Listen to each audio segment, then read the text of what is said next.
In Paris, you can experience the romance of Western culture while discovering the legends of Eastern art.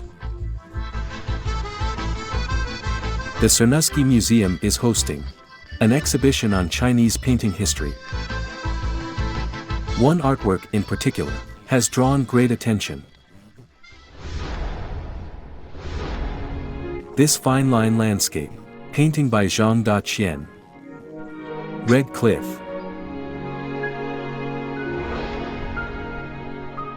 brings to life Su Shi's legendary moonlit journey at Red Cliff. Nearly 1,000 years ago. A masterpiece on paper.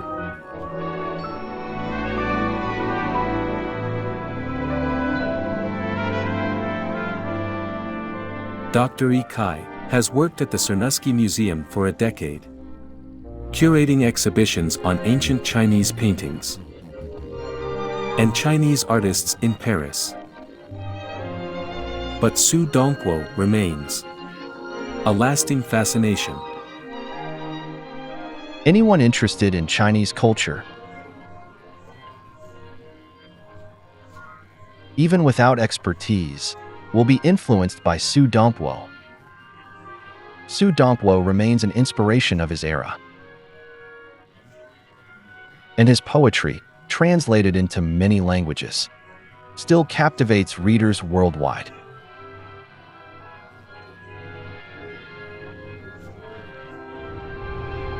Also in Paris.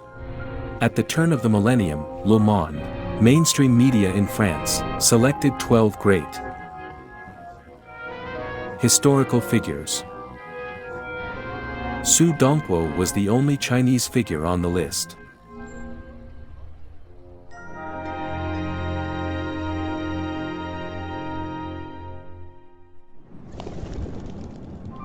Huawu Mountain. In Hongya County, Meishan, Sichuan, is China's largest and highest table mountain. In 1908, British plant hunter Wilson spent over 10 days exploring it, calling Huawu Mountain a colossal Noah's Ark above the clouds.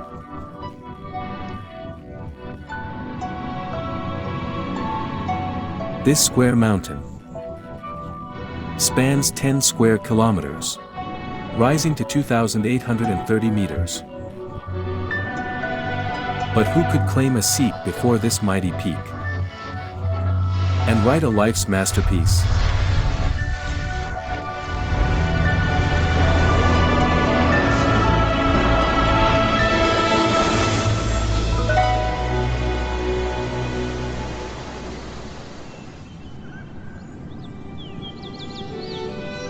On January 8, 1037, during the Northern Song dynasty's Jing-Yo reign, Su Shi was born in Meizhou, Sichuan, less than 100 kilometers from Huawu Mountain and Mount Ome. Legend says, the year he was born, the land withered, as if nature poured all its essence into him.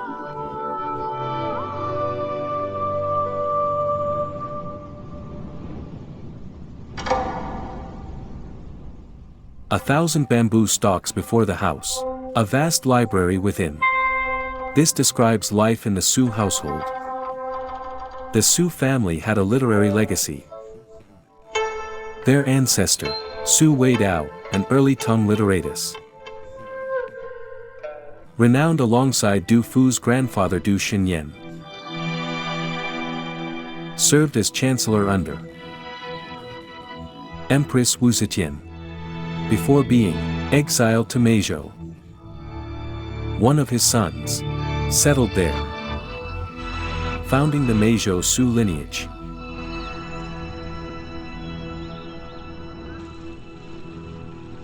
In 1045, Su Shi's father, Su Sun, set off on a grand journey at 36. He journeyed far, seeking wisdom in the vast world, repeatedly failing the imperial exams. He was disillusioned with bureaucratic essays. Instead, he chose to roam and learn from nature itself. With Su Sun away, his wife, Madame Cheng, bore the full weight of raising their children.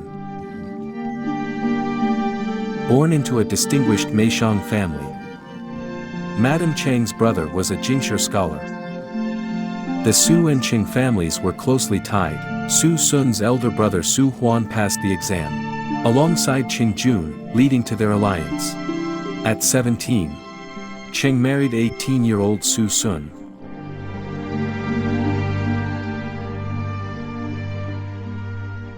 Sudongpo later wrote several essays about his mother. One of them, A Record of My Late Mother's Hidden Virtue, recounts an incident in Shaohong Street.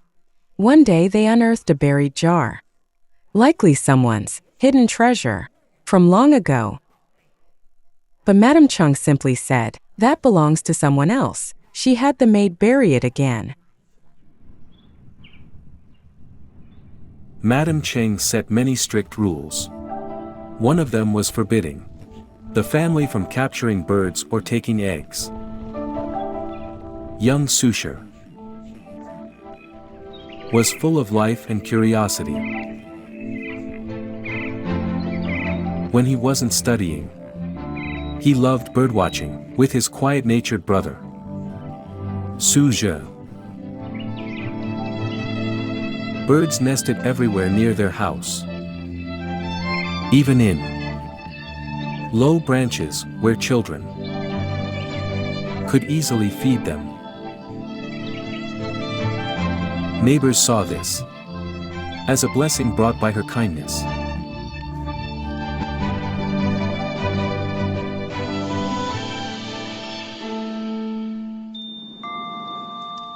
To study and practice regularly. To study and practice regularly. What a joy! What a joy! A home so blessed, even phoenixes roost. Su Shi stood out from an early age. One day, a scholar returning from the capital brought back a copy of Ode to the Virtues of the Qingli Reign and showed it to Taoist master Zhang Yijian. The essay praised people like Fang Zhongyan, Han Qi, Fu Bi, and Ouyang Xiu, hoping they could restore the Song dynasty's strength. Curious, Su Shi asked, "Who are these men? What have they done?" The teacher dismissed him. "You're just a child. Why do you need to know?" But Su Shi stood his ground. "If they were gods, I wouldn't dare ask. But if they're just men, why can't I?" The elder was stunned. A boy speaking such words. He patiently explained that these were the great minds of their time. Listening intently, Su Shi bowed solemnly before the essay. The teacher never imagined this boy would one day be counted among those very names.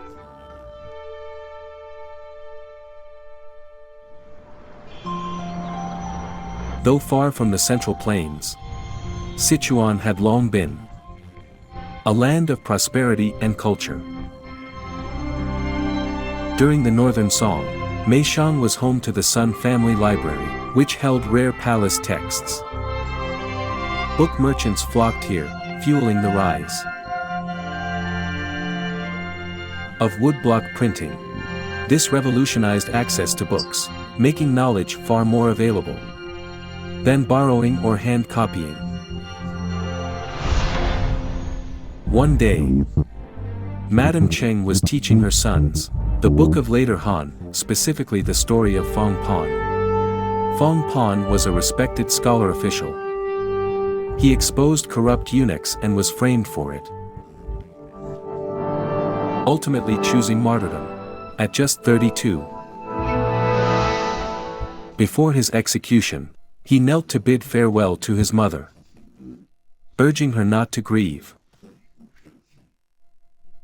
But his mother replied, "Death comes to all. If my son dies with honor, why should I mourn?"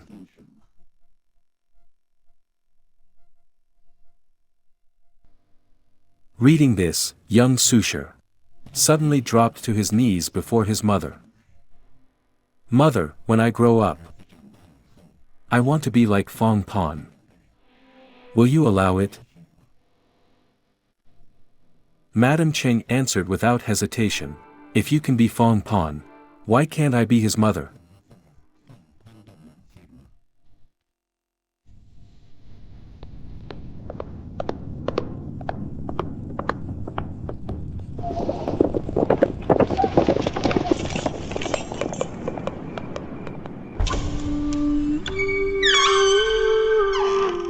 Su Sun had been away for 3 years. When his own father Su Shi passed away, he hurried home, but it was too late.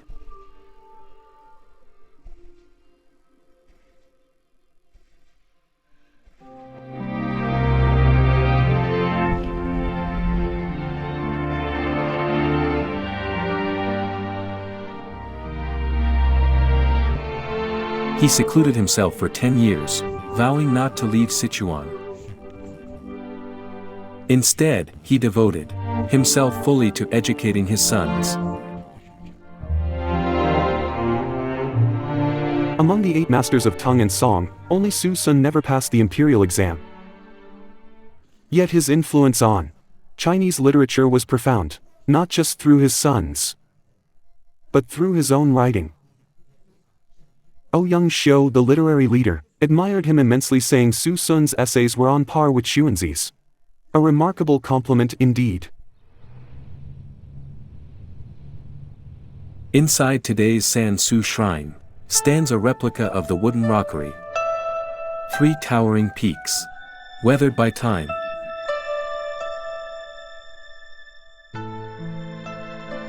Su Sun once acquired a wooden rockery as a symbol of virtue for him and his sons. In times of prominence, one must be bold and strong. In times of hardship, one must remain steadfast.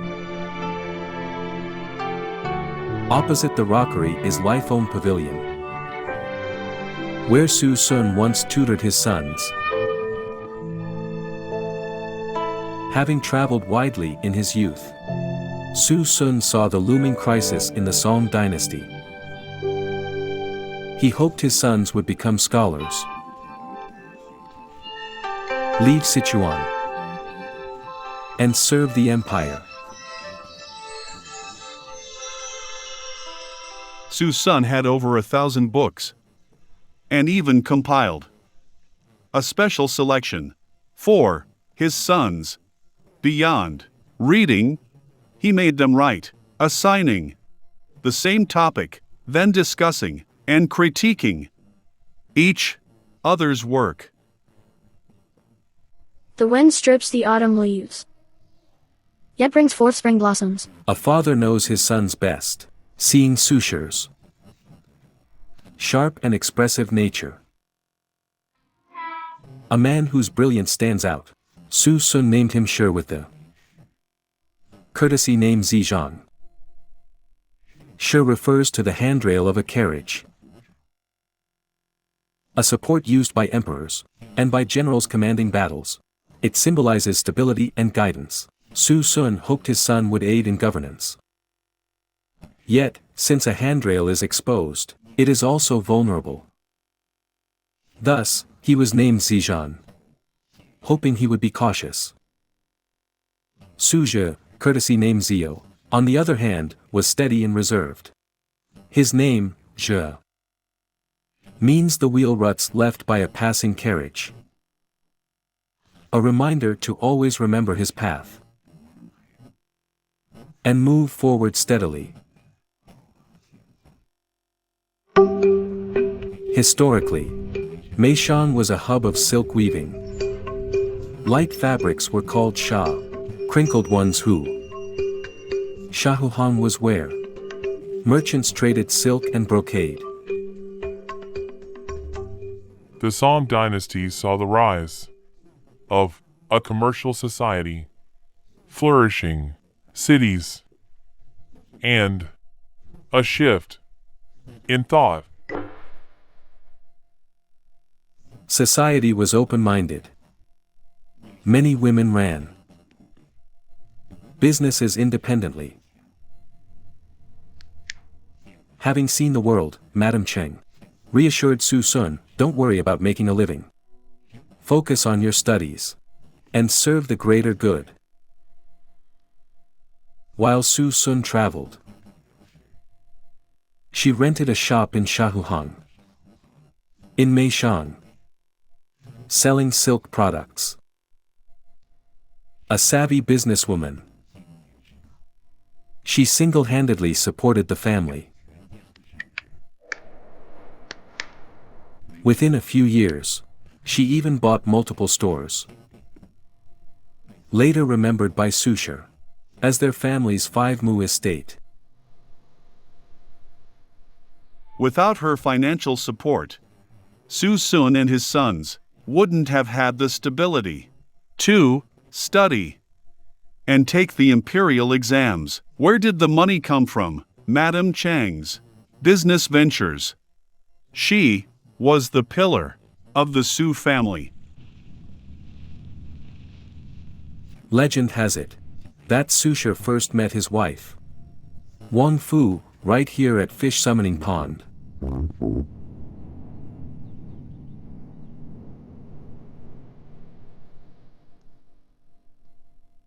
The summer he was 14, he studied at Zhongyan Academy under his father's friend, Wang Fan.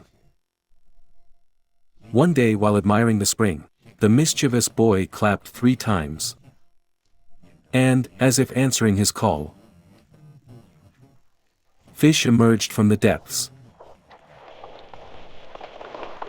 Amused, Wang Fan suggested they name the pond. But the suggestions were either too scholarly or too plain. Without hesitation, Su Shi wrote Fish Summoning Pond. Applause erupted.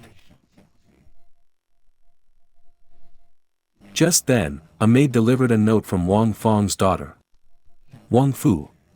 It, too, read Fish Summoning Pond. The coincidence amazed everyone. Wang Fang began to see Su Shi as a potential son-in-law.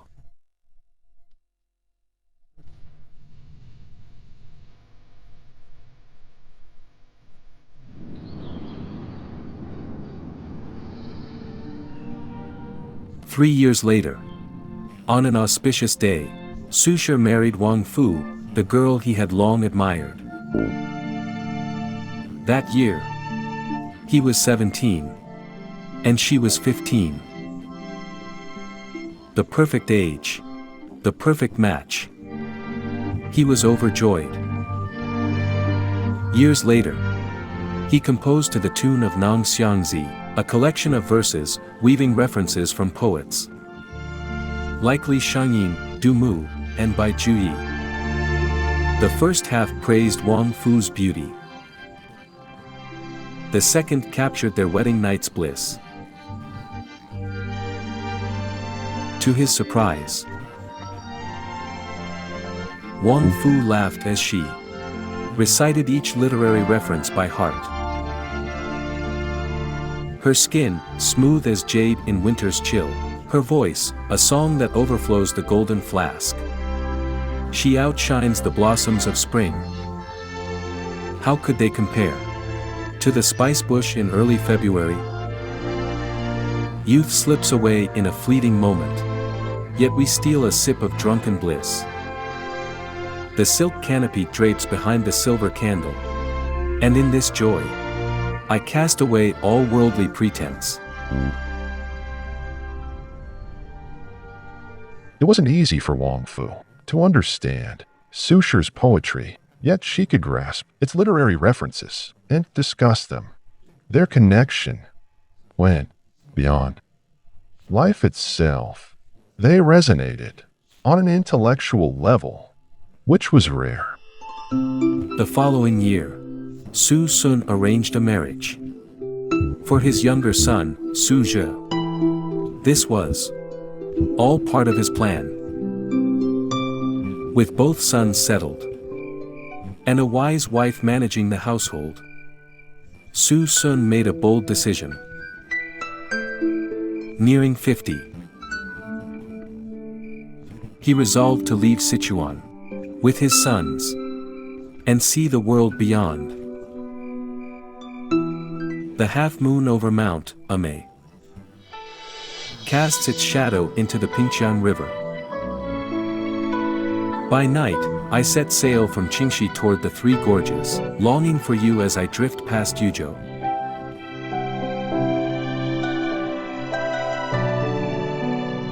Looking up at the moon over Mount Ame, the usually reserved Su Sun was suddenly overcome with excitement. Unconsciously, he recited Li Bai's poem, written 3 centuries earlier, when the great poet left Sichuan. Raising his cup, he made a toast to heaven and earth, saying to his sons, Li Bai left Sichuan at 24 and shook the capital with Shu Dao Nan. Now, it's our turn.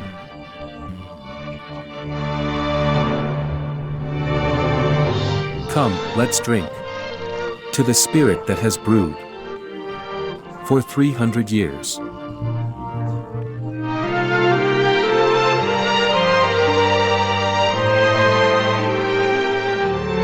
In the 3rd lunar month of 1056, just after the new year, the 3 set off.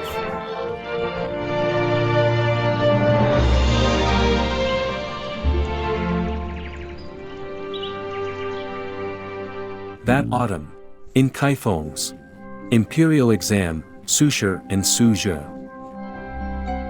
both passed. Su Shi ranked 2nd.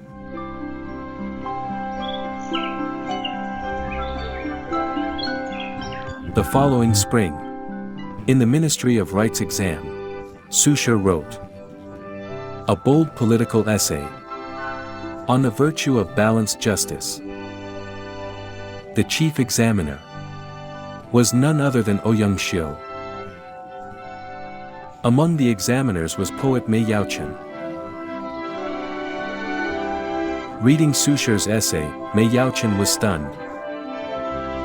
This has the spirit of Mencius. He recommended it to Ouyang Xiu.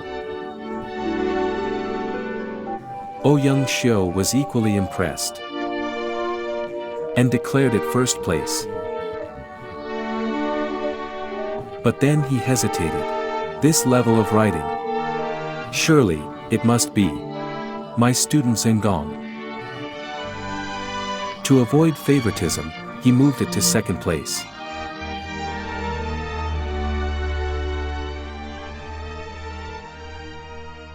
Ouyang Xiu championed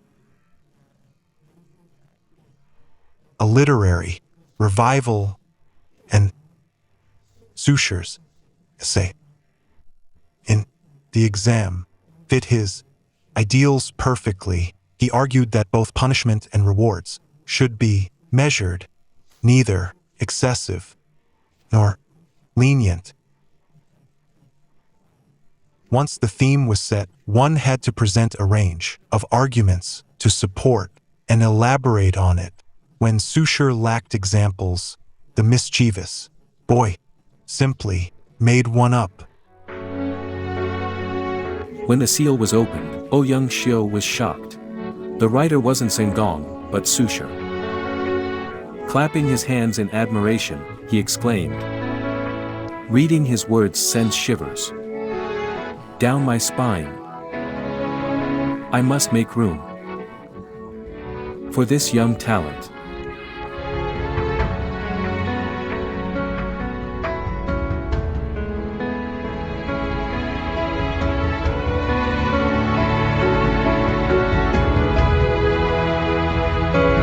Su Shi of Meizhou. In the Hall of Eminent Scholars, guards called his name. The newly crowned scholars stepped forward. With thick brows and a confident air, Su Shi was poised and composed, utterly unfazed.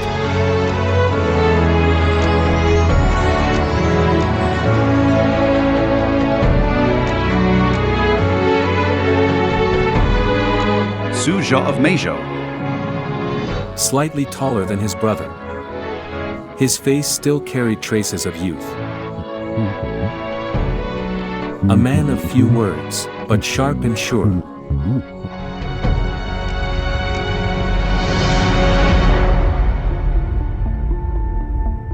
Among them stood Zhenggong, elegant and dignified, who would later be counted among the 8 great. Prose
Song dynasty.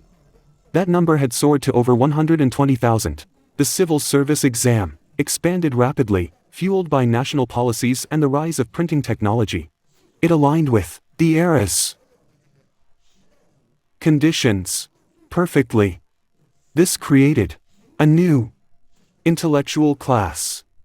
Commoners who now held influence, both in government and society.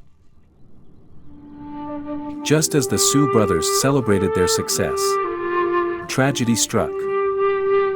Madame Cheng passed away. Madame Cheng, who managed her household frugally, passed away in 1057, on the 8th day of the 4th month. At the age of 47, the news reached them. A month later, the once illustrious father and sons rushed home in mourning.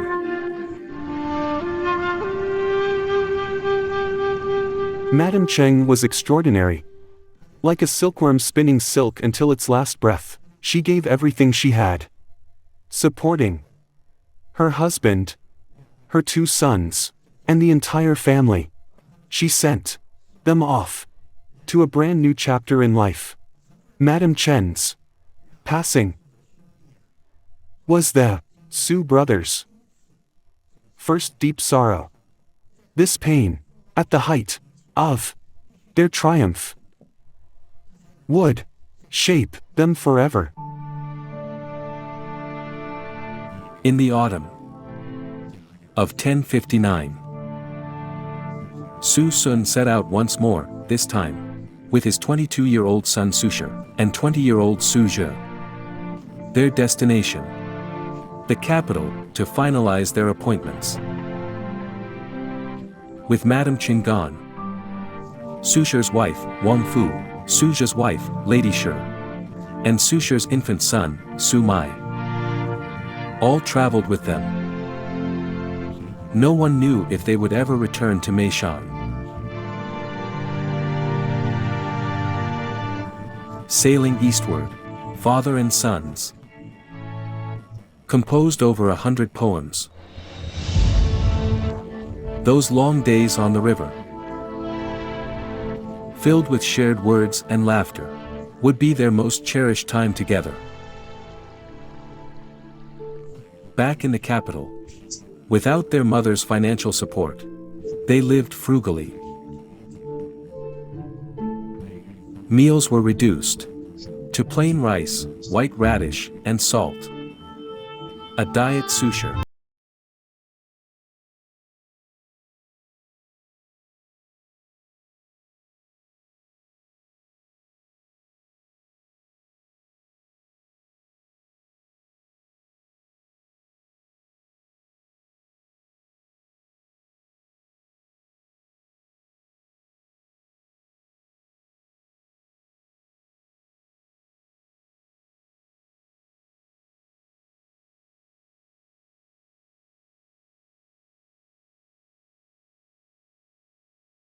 A poem by Wei Yingguo. Will we ever share a bed again on a stormy night?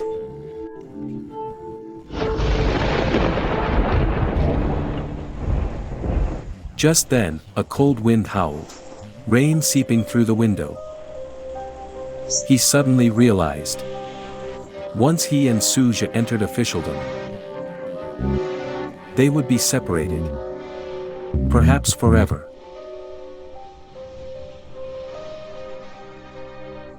It was this moment, reading those verses in the rain, that made Su Shi feel its depth. As the rain fell, he vowed to his brother, "Our time apart is only temporary, but our brotherhood will last a lifetime.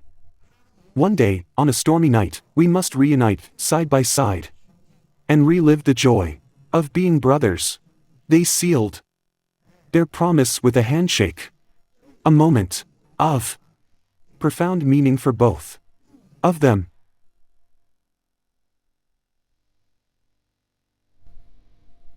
The drafting exam ranked candidates in 5 tiers. The top 2 were rarely awarded. Su Shi placed in the 4th tier. Su Shi achieved the 3rd. The highest score in over 100 years. Only 3 were selected that year. Emperor Rengzong, delighted, immediately informed Empress Chao, "Today, I have secured 2 future prime ministers."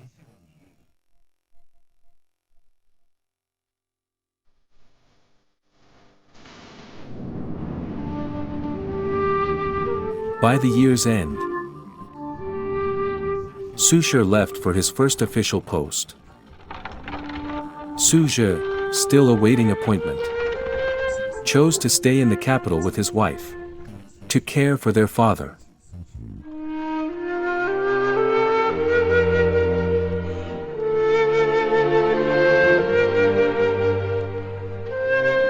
For the first time, the brothers parted ways.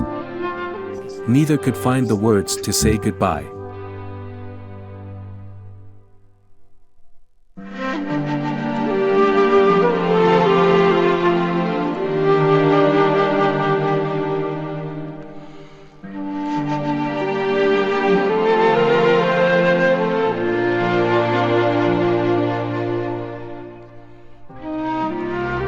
Su Shi, supposedly the one departing, instead lingered on horseback outside the city, watching his brother's silhouette disappear.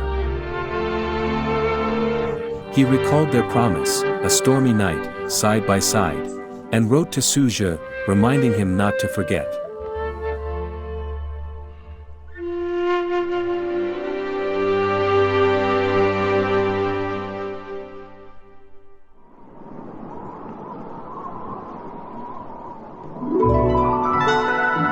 As he passed through Mianqi, snow blanketed the land. Wang Fu led him outside to step on the fresh snow. But they weren't the first. The ground was marked by the prints of passing geese. At that moment, Su Shi was young as well as famous, and accompanied by a kindred spirit. His career had begun on a promising note. The world stretched before him like an open road. Yet, something stirred inside him, almost unconsciously. He penned the lines that would define his life. Life is like a wild goose, crossing the snow. Its prints linger in the mud. Yet the bird flies on, never caring which way it goes.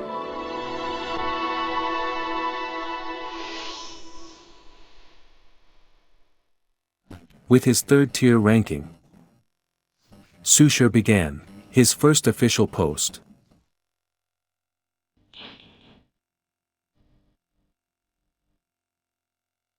But frustration soon followed, every time he wrote. A government document. The magistrate altered it beyond recognition. Furious, he vented to Wang Fu, "This job is unbearable. Let's go back to Meishang at once." But Wang Fu calmly replied, "Words once spoken cannot be taken back. Just like a shattered cup cannot be pieced together. If you truly turn back in 2 years, I'll go with you."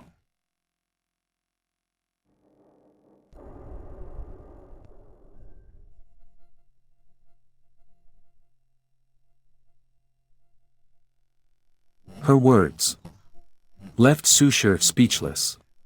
He never mentioned resigning again.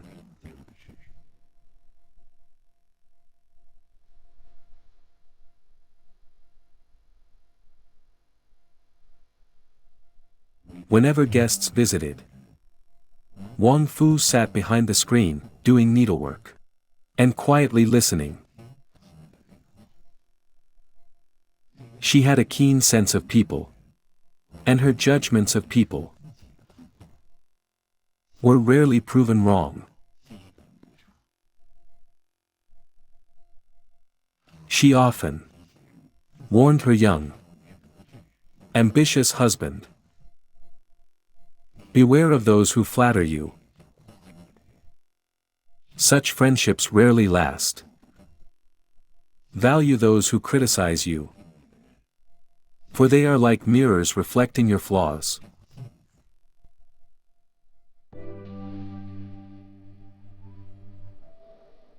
Two years later, Magistrate Chen Shiliang asked Su Shi to write an inscription for the newly built Lingshu Terrace. Still brash and outspoken, Su Shi wrote bluntly to the magistrate, "All things rise and fall, measured against eternity. Even this grand terrace will one day return to a field of wild grass." Chen read it and laughed, ordering the inscription to be carved exactly as written. Looking back, Su Shi admitted he was too young to understand how to work with superiors. He didn't realize Chen Shiliang was intentionally tempering him. In the long run, this experience helped him grow. In 1063, Su Shi had already identified 3 major weaknesses in the Song dynasty: weak finances, weak military, and corrupt officials. His essay on governance contained a now famous line, "Take on the hardest challenges and pursue the grandest goals. This means, strive to overcome the most difficult obstacles, and aim for the highest aspirations."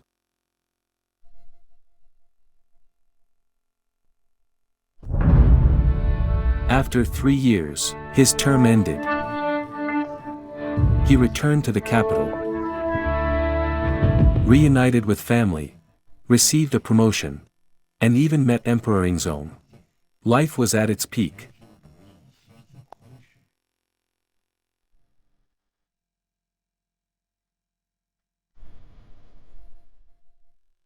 But fate was cruel. His beloved wife, Wang Fu, fell gravely ill and passed away at just 26.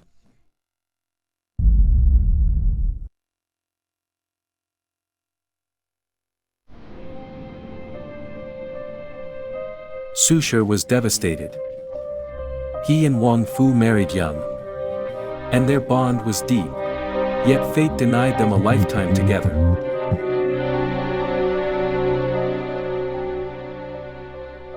Without Wang Fu, we might never have had the heart-wrenching To the Tune of Jiangqingzi, 10 years apart, life and death unknown. Their time together was short, but she witnessed his first triumph.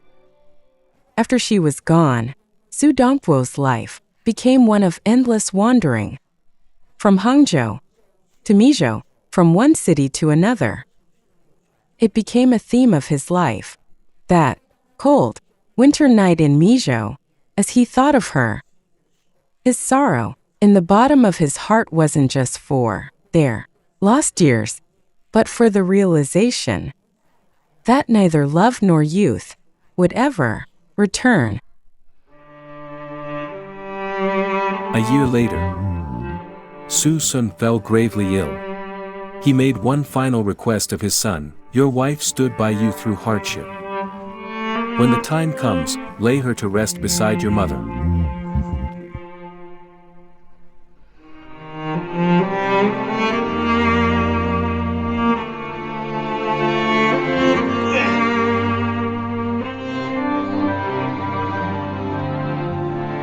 Not long after, Su Sun passed away in a distant land.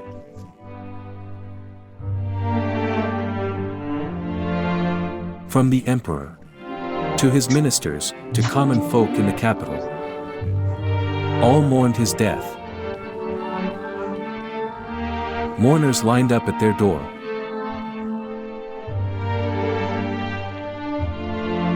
That year, now nearing 30, the Su brothers resigned from office, escorting the two coffins back to Meishan for burial.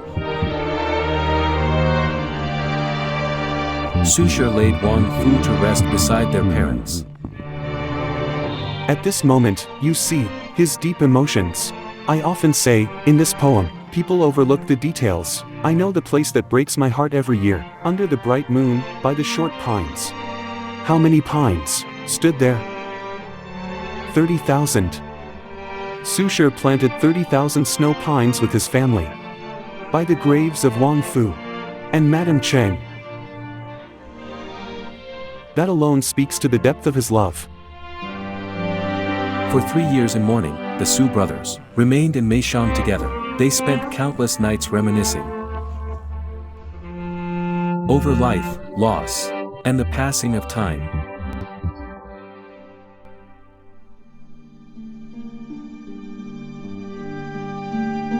When mourning ended, Su Shi married Wang Fu's cousin, Wang Runji.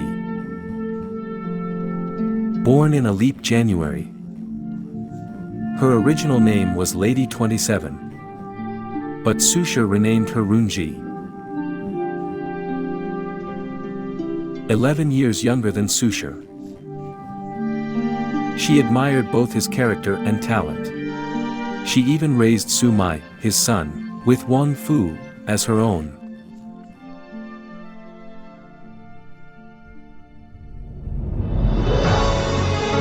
In the year of 1068, Su Shi and Su Zhi left Sichuan for the third time. This time, they had nothing to hold them back. They dedicated themselves to the empire, never setting foot in their hometown again. Their fates unfolded just as their father had foreseen. In the names of my two sons, Su Zhi, steady and reserved, rose to the rank of vice-chancellor. Su Shi, bold and brilliant. Endured hardships, yet his legacy shines.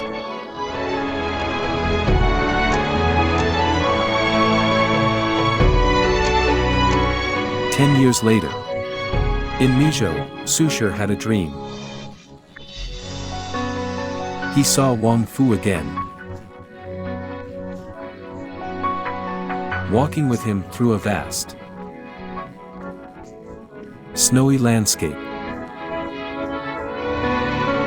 Only in dreams could he return to Meishang, treading through the snow, alongside his beloved and reuniting with the past. For his entire life, he walked the path out of Sichuan.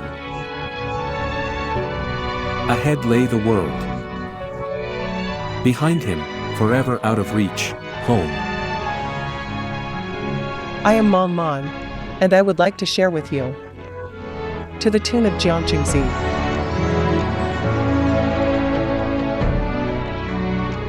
"10 years apart, life and death unknown. I try not to think, yet I cannot forget. A lonely grave 1,000 miles away, nowhere to speak of my sorrow. Even if we met, would you recognize me? Dust-covered face, temples like frost. Last night, in a quiet dream, I returned home. By the small window, you sat combing your hair. We looked at each other in silence. Only tears fell in endless streams. I know the place that breaks my heart every year. Under the bright moon, by the short pines. 莫听穿林大叶声，何妨吟啸且虚心。竹杖芒鞋轻声马，谁怕？一蓑烟雨任平生。料峭春风吹酒醒，微冷微冷。山头斜照却相映相映。回首向来萧瑟处，归去归去，也无风雨也无晴，